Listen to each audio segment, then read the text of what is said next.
So who the hell am I talking to this time? Good. You haven't been fired. I was afraid I'd have to explain this goddamn case all over again. I went back to where Connie said she took the photo in the desert. You remember, right? Where she said this, flying saucer supposedly landed. I didn't find a flying saucer or any aliens breathing their last wheezy breaths or anything like that. But I did find something else.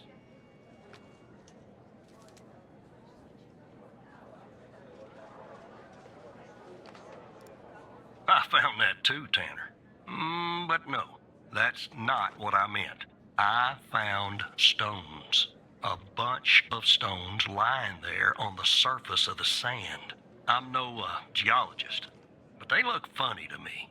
Like they'd been moved, put there for a reason, you know? So, I call it in. Because I'm sure as hell not gonna dig myself, Tanner. Not in this suit. A team arrives an hour later, and they start digging. Sure enough, under one of the stones, they find a body. Advanced state of decomp. They dig under another stone. And lo and behold, this time they find an entire skeleton. Turns out, we're standing on some sort of desert graveyard. Hard to say, but I counted more than 100 stones. If they're all grave markers, well, I'll let you do the math. Yeah, messed up, right? And judging by the size of the skeleton, it belonged to someone young, Tanner. Real young. Look, I won't beat around the bush. The medical examiner has finished a preliminary report on the skeleton, and they found what they believe is a photo of the victim in the sand, buried there by the bones. Never seen that before. Any chance you can take a look at all this and get me an ID, Tanner? Let me send you the files. Well, it's taken a while. Hard to access the satellite out here in Roswell. Dry field. Okay. Looks like it went through. About goddamn time.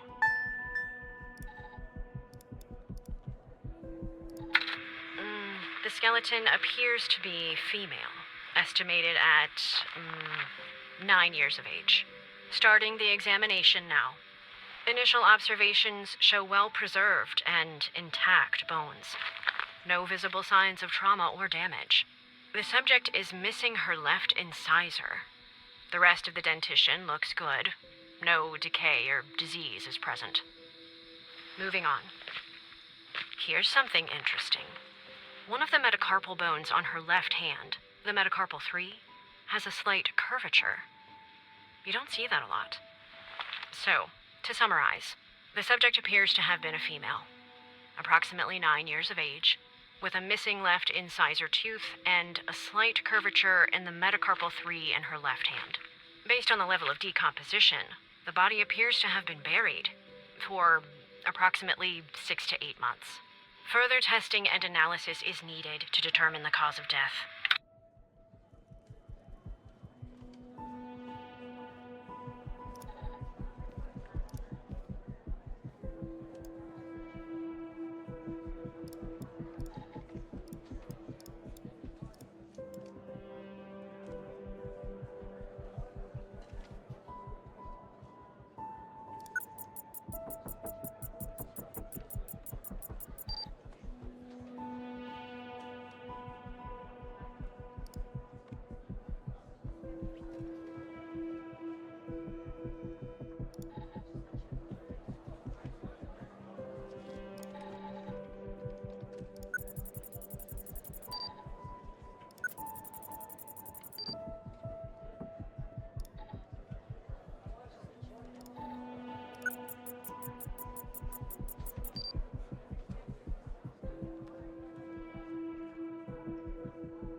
did you find this, Tanner?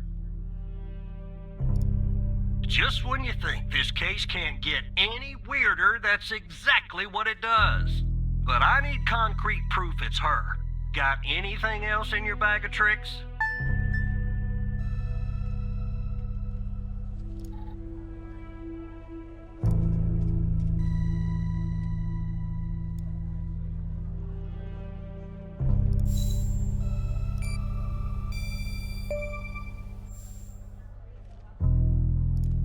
I'll be damned.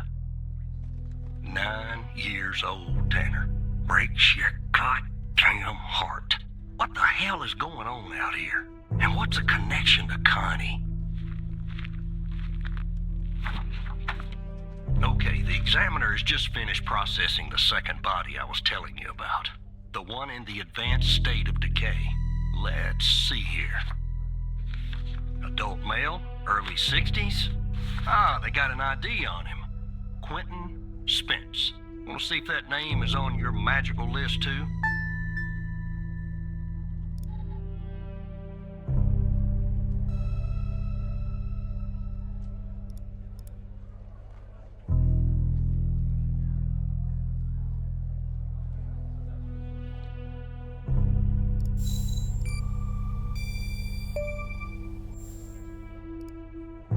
So there's definitely a link. I see some of the names have been crossed out. Can you figure out what that business means?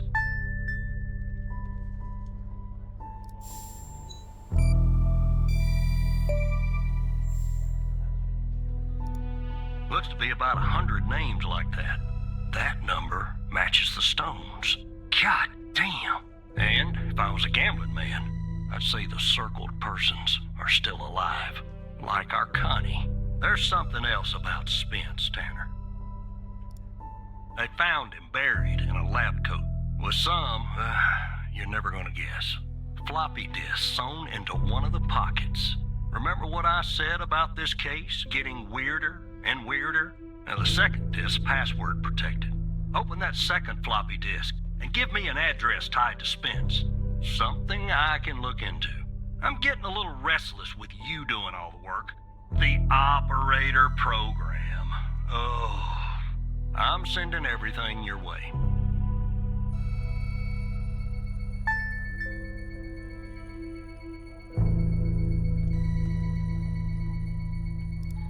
There you go.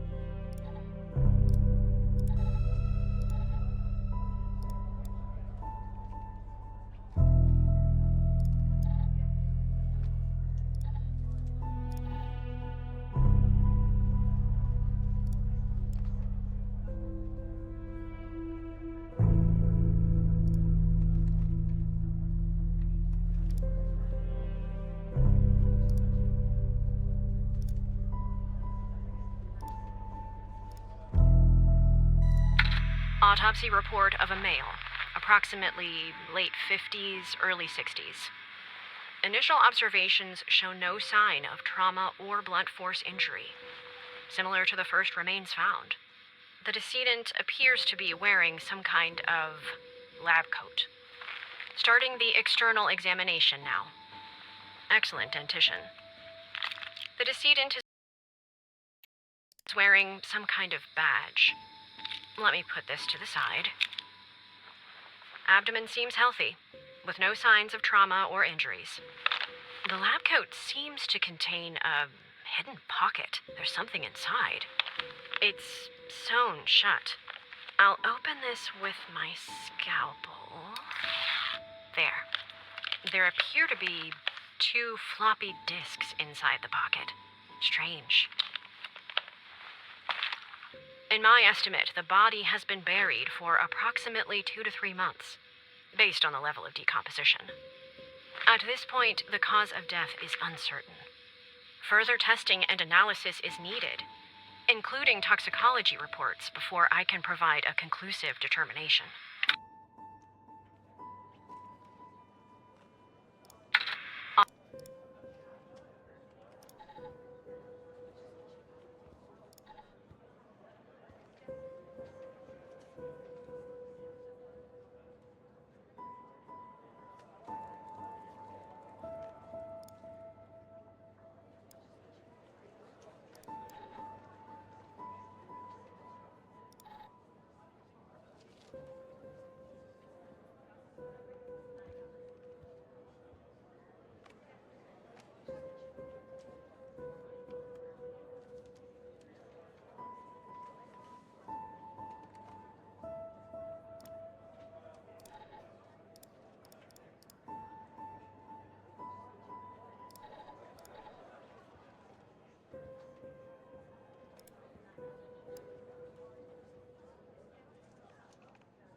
operator head, but that was actually somewhat impressive, Tanner. The address you sent, it's not far from here. I'll check it out first thing in the morning. Tonight, I think I'll help the team exhume the rest of these bodies. Screw the suit. God help us, Tanner. God help every single one of us.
Look, you need to do something about it. He's poking around, asking too many questions. He's going to expose us all if you don't rein him in. Yes, his shift is over. Yes. All right. Yeah, fine. We'll talk later. Bye.